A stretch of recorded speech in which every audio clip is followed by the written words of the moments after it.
Yan mga kalodi, nakita nyo nagkaroon ng salpukan. Tingnan natin dito, sino ba talaga nagkamali? Yung naka-violet, yan medyo mali dito talaga ng naka-violet kasi pinilit niya yung part na kakaliwa sa ang layo niya. Oh. May parating, alam niya may parating, bumusina yun yung parating na sa kaliwa. Pero hindi niya pinagbigyan, hindi siya nag-stop agad, alam niya yung parating na pinilit pa niya kumaliwa.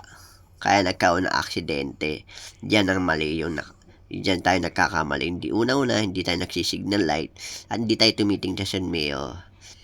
Kaya nagkakaroon ng aksidente sa atin. Yan, tingnan nyo. Diba nangyari ngayon sa kanila? Malaking pag-uusap yan ngayon.